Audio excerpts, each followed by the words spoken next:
doctor Ceballos, que me atiende desde Piura. Difícil tarde la de Piura hoy. Los noticieros de Latina daban cuenta de un crimen a una autoridad de este distrito relativamente nuevo, 26 de octubre. Pero ese es otro tema. Me concentro en la política, doctor Ceballos, recordando que usted postuló también al Senado con JP y en todo caso es uno de los rostros más visibles de esa candidatura. Bienvenido a Latina, doctor Ceballos. Un gusto conversar con usted y con los amigos de Latina a su disposición. Bueno, no sé si ha podido ver la distribución que es hecho de tiempos, el sorteo hoy en el jurado, sobre cómo va a ser este debate de cuadros técnicos. Ya tienen listo el equipo en JP, ya están seleccionando los rostros para poder ponerse en esos podios y batirse en argumentos. Bueno, parcialmente sí, están los compañeros que van a participar, que en general son especialistas en las distintas áreas. De todas maneras, la decisión final de quiénes van a participar le corresponde al compañero Roberto Sánchez, quien del conjunto de participantes en todo el equipo técnico, que son bastantes en realidad, va a seleccionar quiénes finalmente van a estar en el debate, ¿no? Prioritariamente, supongo, ¿no?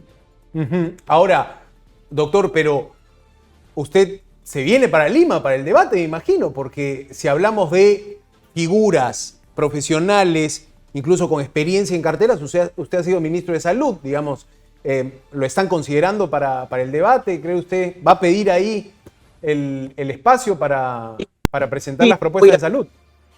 Sí, voy a estar presente. Lo que pasa es que yo trabajo en el Ministerio de Salud como médico, soy médico pediatra, así que estoy trabajando en todos estos días. Claro. Y voy a pedir una licencia para poder participar en este debate técnico. ¿Podemos decirlo, doctor, entonces, que usted va a ser allí el experto en tema salud que va a representar a JP? Es probable, pero es una decisión que finalmente tomará Roberto Sánchez. Claro, estamos en preliminares todavía. Vamos a participar. Seguramente Pedro Franque, escuchábamos a Gustavo Guerra García también. Claro, no tenemos el tema de economía como tal en el debate técnico, ¿no? Pero tenemos reforma del Estado. ¿Quién puede ser allí? Quizás reforma del Estado hace pensar en un presidente de Consejo de Ministros, ¿no? En un jefe de gabinete. ¿Cómo ve este tema que puede ser algo difícil de entender para el votante común, para el votante, digamos, que no entiende mucho esta terminología, ¿no?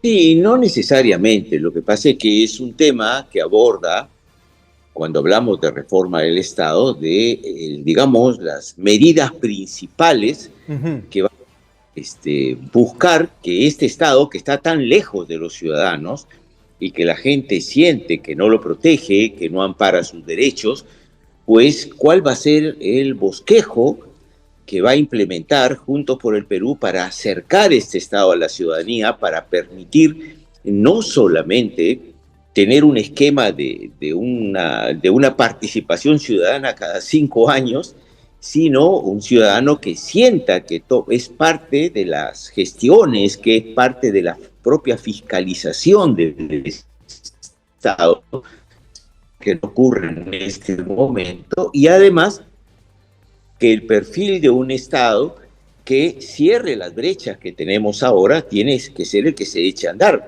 Roberto Sánchez lo ha dicho con claridad: nosotros necesitamos una democracia real y un Estado que piense en la gente, no solamente un crecimiento numérico, macroeconómico, sino un Estado que piense en un verdadero desarrollo humano, que es lo que nos falta en este momento, en un país donde casi el 30% de la población no siente que el Estado está cerca de ella, resolviéndole los problemas más importantes, ¿no? Ahora, me corrigen, doctor, y me dicen que efectivamente sí va a estar el tema de economía en el debate técnico, así que creo que también es fijo entender que Pedro Franque estará allí como experto por la parte de JP, ¿no? Bueno, hay un equipo, yo no, por eso le digo, no puedo asegurarle cuál va a ser el equipo técnico que va a participar en el debate, pero hay un equipo grande de economistas que se han plegado al equipo técnico de Juntos por el Perú, cualquiera de ellos esté en condiciones de participar en el debate. Por supuesto que Pedro Franque, que es un economista reconocido, con trayectoria, podría ser perfectamente una de las personas que participe en el debate técnico. También está Dancourt, Gustavo García Guerra y otros personajes, otras personas relevantes en el tema económico que podrían perfectamente estar. Claro, estamos de hecho allí viendo más bien, aparte del cuerpo de ministros que acompañó a Pedro Castillo, ¿no? Porque de hecho Franque, usted, el propio Sánchez Palomino, diríamos, ¿es esa misma base política la que también asesora técnicamente al candidato de Juntos por el Perú? No, no solamente es este ministro que hemos estado con Pedro Castillo, sino un conjunto de ciudadanos que provienen desde tiendas independientes de partidos políticos con una vocación democrática que quieren construir, aportar a construir este país bajo bases mucho más democráticas y equitativas, manteniendo, por supuesto, el crecimiento que necesitamos como país, ¿no? Ahora, doctor, estábamos viendo también, y se lo preguntaba, por ejemplo, a representantes del fujimorismo, el sur andino, ¿no? Que se presenta como un espacio, un bastión electoral que ha apoyado la candidatura en el 2021 de Pedro Castillo y en el 2026 en primera vuelta la de Roberto Sánchez. Pero más allá de ese sur andino, ¿qué otros bolsones electorales cree usted que debe buscar capturar el candidato presidencial con el ánimo de imponerse en esa segunda vuelta? O sea, ¿por dónde cree usted que va la búsqueda del voto de Sánchez? Yo creo que no solamente es el sur andino, ¿no? No olvidemos que en Cajamarca, Juntos por el Perú logró una importante acción. Claro. Parte También del norte andino. En el norte, claro, también en el norte del Perú, como es Piura, como es en algunos sectores del propio Lambayeque y La Libertad, donde se logró, por ejemplo, en las provincias serranas, que juntos lograron una muy importante votación, ¿no? Creo que hay otros sectores que están en disputa donde se necesita explicar no solamente todo el daño que ha hecho el fujimorismo controlando el Estado en las últimas décadas en este país, sino además que Juntos por el Perú viene con un plan no solamente de encuentro nacional, de unir a las fuerzas democráticas, sino además de rescatar el rol protagónico del ciudadano y darle a nuestro país la equidad que tanto nos falta. Somos un país que ya lo demostró la pandemia, con 250.000 de ciudadanos peruanos fallecidos, no por el virus, sino por la miseria, por la exclusión que subsiste y mucho en nuestra patria, ¿no? Con casi un 30%, entre un 25 y un 30%, que en algunas regiones llega al 40 a 50% de pobreza, cosa de un tema que se tiene que resolver, porque esta exclusión hace que este país, francamente, no sea viable si no logramos que el crecimiento realmente vaya acompañado de un desarrollo que promueva oportunidades que están reclamando millones de peruanos. Ahora, doctor, quiero, por supuesto que entendemos que justo su especialidad lo lleva al dato técnico, al dato programático, pero algunos expertos, sobre todo científicos políticos que han visto la elección en primera vuelta, dicen, esto ha confirmado que el país tiene una fractura y tiene una posición casi polarizada de una costa que apuesta hacia el fujimorismo, una costa norte y un sur andino y un ámbito rural donde gana las opciones que contestan, ¿no? Las opciones anti-establishment, podríamos decir. Esto lo he leído y me ha parecido interesante. Sobre esa base yo le preguntaba, ¿cuáles son los territorios, doctor, que a usted le parece en disputa, ¿no? Algunos dicen el oriente peruano puede ser un territorio que diga, oye, o para uno o para el otro, pero a partir de eso era mi pregunta, ¿no? O sea, si usted ve lugares del país donde, porque incluso se ha visto una caída en el interior del país, según la última encuesta de Ipsos, que no favorece mucho a Roberto Sánchez, ¿no? Bueno, yo creo que no solo se trata de territorios de manera climática, ¿no? Es decir, este territorio es favorable a Keiko Fujimori, Claro. a Perú. Yo creo que en general el país está apuntando, y las encuestas también lo dicen, por ejemplo, ¿cuál es la desaprobación del legislativo? Más del 90%. Ujú. La desaprobación de los organismos más importantes del Estado, altísima, más del 80% en muchos casos. La percepción de la necesidad de discutir un nuevo pacto social, de que la ciudadanía tenga posibilidades de una nueva constitución, por ejemplo, es mayoritaria.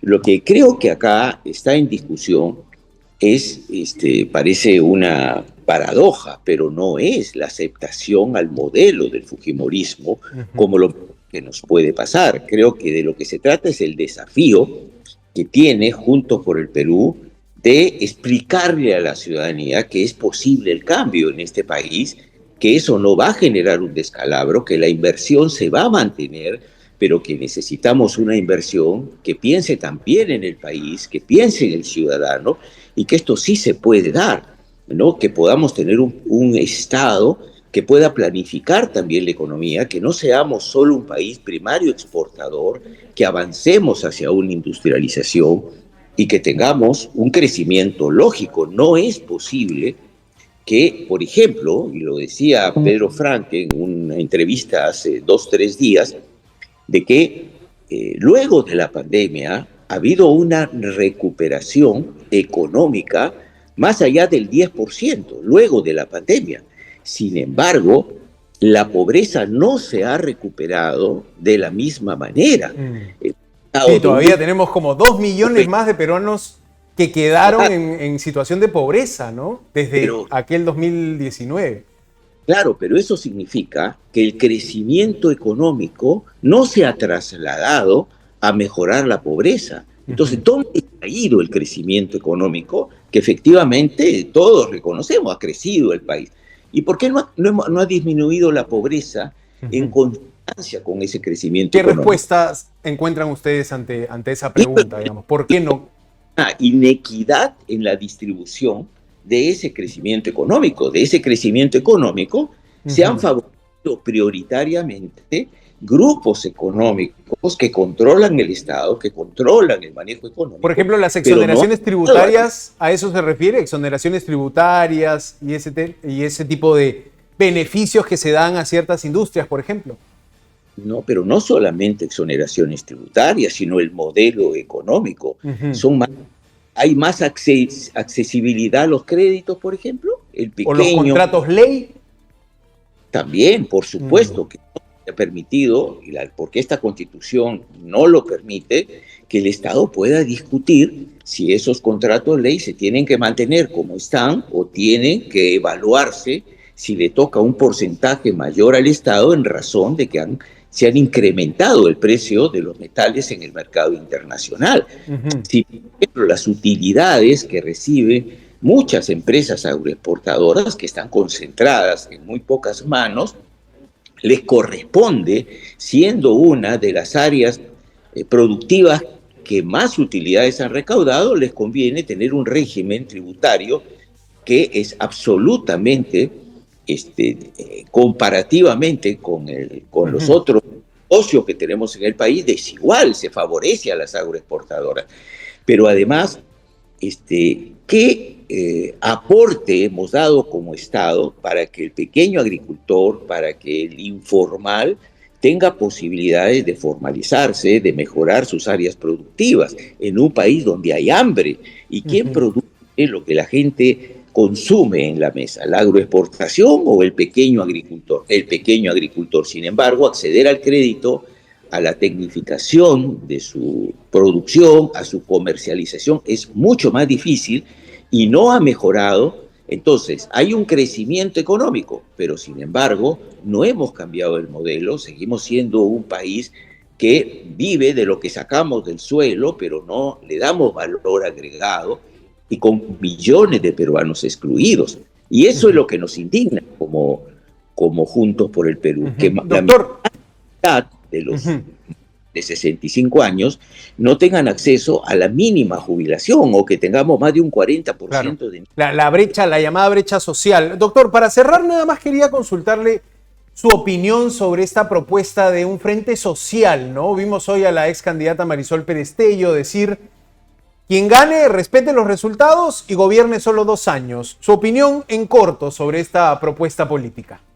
No, la gente va a votar por un gobierno de 5 años y nosotros vamos a respetar lo que la gente decida, cosa que no ha pasado en las últimas 2 décadas, ¿no? Donde la mayoría que ha tenido el fujimorismo para controlar el Estado ha permitido en realidad una gran inestabilidad, con más de un montón de presidentes que salieron del gobierno, que fueron vacados, porque no eran del paladar de la señora Keiko Fujimori.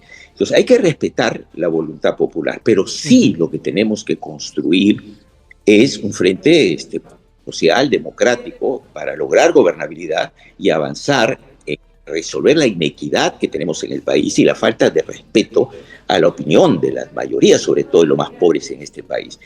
En eso tenemos que avanzar con las fuerzas democráticas del país, ¿no? Hernando Ceballos, uno de los voceros de Juntos por el Perú, y ya nos ha dicho probablemente el representante que esté en el debate técnico en la parte de salud. Muchas gracias, doctor. Un saludo hasta Piura. A usted, muy amable, muchas gracias. Buenas noches, doctor Ceballos. Ahí estaba, amigos, entonces, la comunicación con uno de los rostros visibles también de la candidatura de Roberto Sánchez.